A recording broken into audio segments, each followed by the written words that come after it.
ಅಧಿಕಾರ ಬಿಟ್ಟು ಕೊಡ್ತೀನಿ ಅಂತ ಸಿಎಂ ಸಿದ್ದರಾಮಯ್ಯನವರು ಮಾತು ಕೊಟ್ಟಿದ್ದಾರೆ. ಸಿದ್ದರಾಮಯ್ಯ ಮಾತಿನಂತೆ ಅಧಿಕಾರವನ್ನ ಬಿಟ್ಟು ಕೊಡ್ತಾರೆ ಅಂತ ನೊಣವಿನಕೆರೆ ಕಾಡಸಿದ್ದೇಶ್ವರ ಸ್ವಾಮೀಜಿಯವರು ಈ ವಿಚಾರವಾಗಿ ಇದೀಗ ರಿಯಾಕ್ಟ್ ಅನ್ನ ಮಾಡಿದ್ದಾರೆ.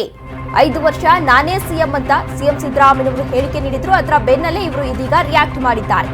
ಅಧಿಕಾರ ಬಿಟ್ಟು ಕೊಡ್ತೀನಿ ಅಂತ ಮಾತು ಕೊಟ್ಟಿದ್ದಾರೆ. ಸಿದ್ದರಾಮಯ್ಯ ಮಾತಿನಂತೆ ಅಧಿಕಾರವನ್ನ ಬಿಟ್ಟು ಕೊಡ್ತಾರೆ.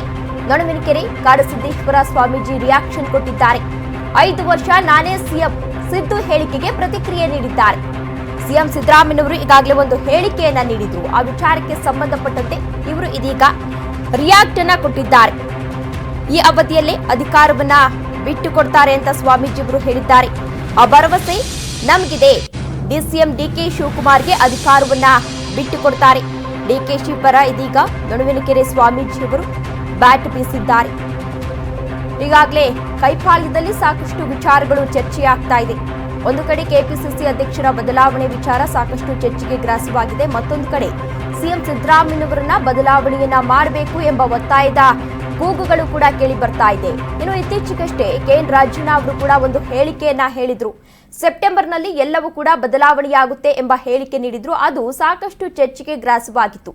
ಅದಾದ ಬಳಿಕ ಸಚಿವ ಸತೀಶ್ ಜಾರಕಿಹೊಳಿ ಅವರು ಕೂಡ ದೊಡ್ಡ ಬದಲಾವಣೆ ಏನಾಗಲ್ಲ, ಚಿಕ್ಕ ಪುಟ್ಟ ಬದಲಾವಣೆ ಆಗುತ್ತೆ ಅನ್ನೋ ಮಾತನ್ನ ಹೇಳಿದ್ರು. ಅದು ರಾಜಕೀಯ ವಲಯದಲ್ಲಿ ಸಾಕಷ್ಟು ಚರ್ಚೆಗೆ ಗ್ರಾಸವಾಗಿತ್ತು. ನಿಜವಾಗ್ಲೂ ಕೂಡ ಬದಲಾವಣೆ ಆಗುತ್ತಾ ಅಂತ. ಏನು 2023ರಲ್ಲಿ ಸರ್ಕಾರ ರಚನೆಯಾಯಿತು. ಅಂತಹ ಸಂದರ್ಭದಲ್ಲಿ ಯಾರನ್ನ ಸಿಎಂ ಮಾಡಬೇಕು ಅನ್ನೋ ಗೊಂದಲ ಹೈಕಮಾಂಡ್ ನಾಯಕರಿಗೆ ಇತ್ತು. ಅಂತಹ ಸಂದರ್ಭದಲ್ಲಿ ಸಿಎಂ ಸಿದ್ದರಾಮಯ್ಯನವರನ್ನ ಸಿಎಂ ಮಾಡಿದ್ರು. ಇನ್ನು ಡಿಸಿಎಂ ಡಿಕೆ ಶಿವಕುಮಾರ್ ಅವರ ಮನವೊಲಿಸಲು 2 ಹುದ್ದೆಯನ್ನ ನೀಡಲಾಗಿತ್ತು. ಈಗಾಗಲೇ ಸರ್ಕಾರ ರಚನೆಯಾಗಿ 2.5 ವರ್ಷ ಆಗೋಕ್ ಬಂದಿದೆ. ಇಂತಹ ಸಂದರ್ಭದಲ್ಲಿ ಸಿಎಂ ಸಿದ್ದರಾಮಯ್ಯನವರು ಕೂಡ ಇತ್ತೀಚೆಗಷ್ಟೇ ಏನು ಸಚಿವ ಸಂಪುಟ ಸಭೆ ನಡೀತು. ಅಂತಹ ಸಂದರ್ಭದಲ್ಲಿ 5 ವರ್ಷ ನಾನೇ ಸಿಎಂ ಆಗಿರ್ತೀನಿ ಅನ್ನೋ ಹೇಳಿಕೆ ನೀಡಿದ್ರು. ಅಂತಹ ಸಂದರ್ಭದಲ್ಲಿ ಡಿಕೆ ಶಿವಕುಮಾರ್ ಅವರು ಕೂಡ ರಿಯಾಕ್ಟ್ ಮಾಡಿದ್ರು.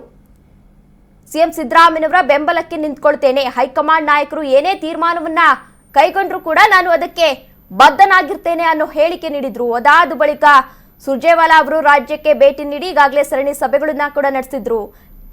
ಸಿಎಂ ಸಿದ್ದರಾಮಯ್ಯ ಹಾಗೂ ಡಿಸಿಎಂ ಡಿಕೆ ಶಿವಕುಮಾರ್ ಅವರು ದೆಹಲಿಗೆ ತೆರಳಿ ಅಲ್ಲಿ ಹೈಕಮಾಂಡ್ ನಾಯಕರ ಜೊತೆ ಚರ್ಚೆಯನ್ನ ಕೂಡ ನಡೆಸಿದ್ದಾರೆ. ಅಂತಹ ಸಂದರ್ಭದಲ್ಲಿ ಸಿಎಂ ಸಿದ್ದರಾಮಯ್ಯನವರು 5 ವರ್ಷ ನಾನೇ ಸಿಎಂ ಆಗಿರ್ತೇನೆ, ಸಿಎಂ ಬದಲಾವಣೆ ವಿಚಾರ ಅನ್ನೋದು ಕೇವಲ ಊಹಾಪೋಹ ಅಷ್ಟೇ, ಹೈಕಮಾಂಡ್ ನಾಯಕರು ನನ್ನನ್ನೇ ಸಿಎಂ ಆಗಿ ಮುಂದುವರಿಸ್ತಾರೆ. ಯಾಕಂದ್ರೆ ಡಿಸಿಎಂ ಡಿಕೆ ಶಿವಕುಮಾರ್ ಏನಿದ್ದಾರೆ ಅವರ ಜೊತೆ ನಾನು ಕೂಡ ಸ್ಪರ್ಧೆ ಮಾಡಿದ್ದೆ. ಚುನಾವಣೆಯಲ್ಲಿ ಅವರ ವಿರುದ್ಧವಾಗಿ ನಾನು ಗೆದ್ದಿದ್ದೇನೆ. ಎಲ್ಲ ಶಾಸಕರು ಕೂಡ ನನಗೆ ಒಪ್ಪಿಗೆಯನ್ನ ನೀಡಿದ್ರು, ನನ್ನನ್ನ ಸಿಎಂ ಮಾಡಿ ಅಂತ ಹೇಳಿ ಈಗಾಗಲೇ ಒತ್ತಾಯವನ್ನ ಕೂಡ ಮಾಡಿದ್ರು. ಆ ಹಿನ್ನೆಲೆಯಲ್ಲಿ ಹೈಕಮಾಂಡ್ ನಾಯಕರು ನನ್ನನ್ನ ಸಿಎಂ ಮಾಡಿದ್ರು. ಅವ್ರಿಗೂ ಆಸೆ ಇರುತ್ತೆ, ಶಾಸಕರಿಗೂ ಆಸೆ ಇರುತ್ತೆ, ಡಿಕೆ ಶಿವಕುಮಾರ್ ಅವರಿಗೂ ಕೂಡ ಆಸೆ ಇರುತ್ತೆ. ಆದ್ರೆ ಏನ್ ಮಾಡಕ್ಕಾಗುತ್ತೆ, ನಾನೇ 5 ವರ್ಷ ಸಿಎಂ ಆಗಿ ಮುಂದುವರಿತೇನೆ ಎಂದು ಈಗಾಗಲೇ ಸಿಎಂ ಸಿದ್ದರಾಮಯ್ಯನವರು ಹೇಳಿಕೆಯನ್ನ ನೀಡಿದ್ರು. ಆ ವಿಚಾರಕ್ಕೆ ಸಂಬಂಧಪಟ್ಟಂತೆ ನೊಣವಿನಕೆರೆ ಕಾಡಸಿದ್ದೇಶ್ವರ ಸ್ವಾಮೀಜಿಯವರು ರಿಯಾಕ್ಟ್ ಮಾಡಿದ್ದಾರೆ. ಈ ಅವಧಿಯಲ್ಲೇ ಅಧಿಕಾರವನ್ನ ಬಿಟ್ಟು ಕೊಡ್ತಾರೆ, ಆ ಭರವಸೆ ನನಗಿದೆ ಎಂದು ನೊಣವಿನಕೆರೆ ಸ್ವಾಮೀಜಿ ಇದೀಗ ಈ ವಿಚಾರವಾಗಿ ರಿಯಾಕ್ಟ್ ಮಾಡಿದ್ದಾರೆ.